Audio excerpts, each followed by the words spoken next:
guys, what's this Mustang? Spoo got iPhone back to Forza Horizon 3. And, well, I'm in Europe at this. I'm going to be in Europe on Saturday, so this is my last one before going there.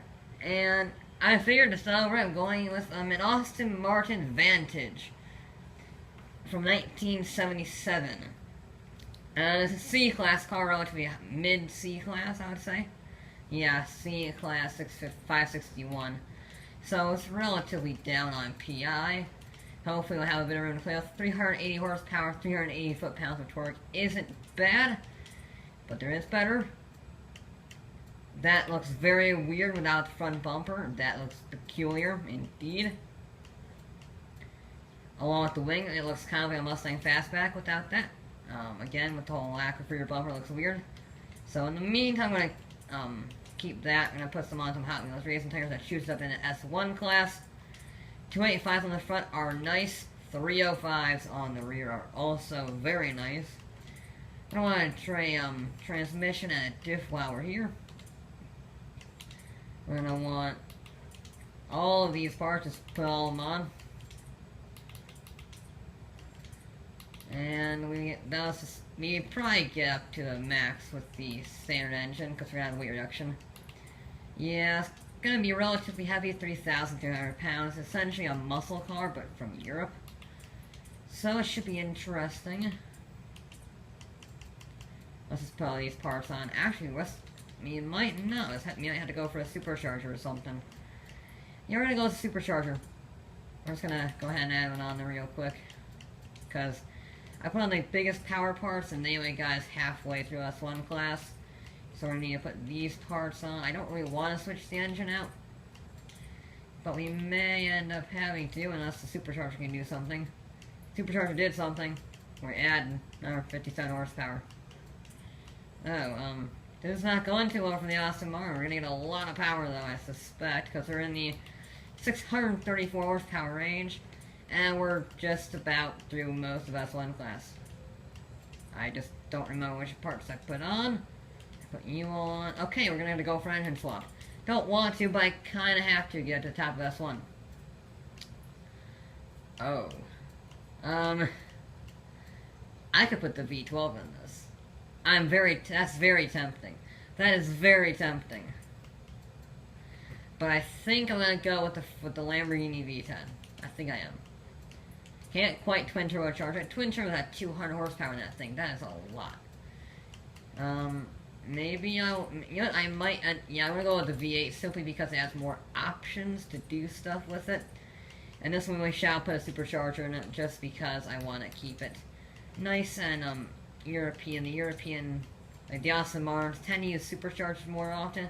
703 horsepower. And this is a monster. I just hope we can control it. And a flywheel. I'm gonna put that one on, shave 3 pounds out. I'm gonna go over here. Gonna put that on. Can I sneak this on? I can. Holy cow. 768 horsepower. 657 foot-pounds of torque. 3,200 pounds. That is a lot of power, it's a bit of weight. However, we have seen weight do rather low around this circuit. Okay, the Aston Martin V8 Vantage has to beat a 116.9 set by the Infiniti Q50 Eau Rouge. And a little side note, this is the most powerful car we have ever had on this circuit. And that's saying something, because the Gremlin and the Infiniti both had over 720 horsepower. And, well, it's not quite as fast as the Lotus 11, which went out last week. That was just incredible. I'm a little disappointed in that run still. However, this vehicle is much more control. That's 150 through that section.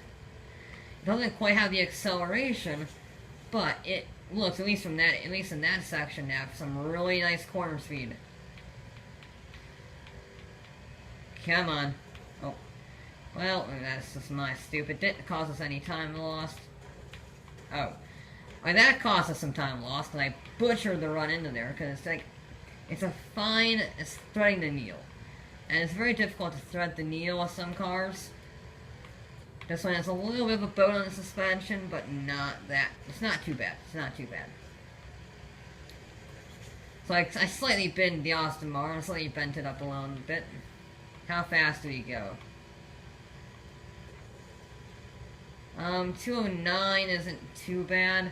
We did see the almost like, what, 220, 230 from the Lotus, but again, that weighed 1,000 pounds. That weighed a third of this car. It did have a couple hundred horsepower less, it had like 500 horsepower. Remarkably controllable for that, but anyway, the Aston Martin, let's get back on topic.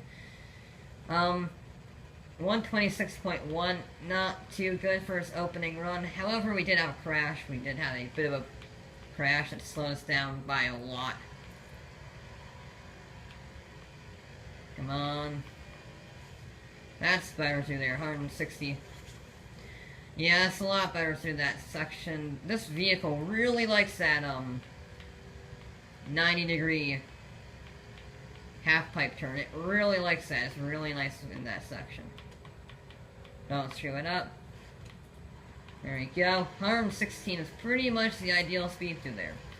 You're not quite off the limit and bouncing off the walls. However, you are still carrying some decent speed through there. Come on. How fast? This is a pretty good run. This is a very good run, actually. At least for this car. 119.208. I see it's a nice run. It's not really that fast. It's really not that as fast as I thought it would be. I just don't think it has the acceleration.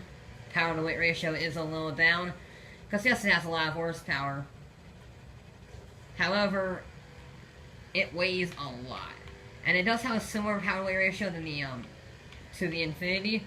However, the Infinity, through a majority of the section of the track, could just accelerate faster. I'm not sure what it was about the Infinity or about this car, but this car just doesn't accelerate very quickly. Now that slide is not going to help us, so I don't think it's going to be faster, which is a little disappointing. Unless I get an incredible section through here, which I'm not, because if you hit that wall, you're pretty much done for.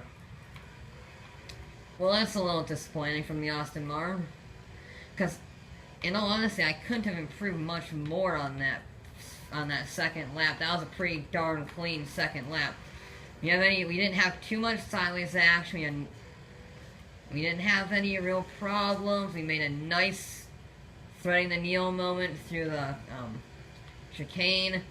It was a really nice overall lap, and it just wasn't fast. 212 is faster through there, however.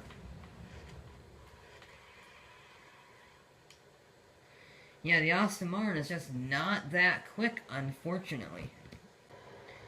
That was a time of 119.208. The V8 Vantage does not do well. It goes into 7th place. It's 3/10 of a second faster than the Porsche Macan, but it is a fair bit down on the 6th place vehicle. I've just had a memory. My memory has just failed me miserably as I'm trying to remember the 6th place vehicle. I just typed it in 5 seconds ago and I can't remember it. Great job, me. But yeah, it's a nice. It has potential. It had potential from the performance stats. It was rivaling the Infinity's performance stats, but it just doesn't have the acceleration, which is kind of disappointing because I like the look of this car. It's been growing on me since Forza 6, and yeah, it's a little bit of a shame that it didn't get into the top 5.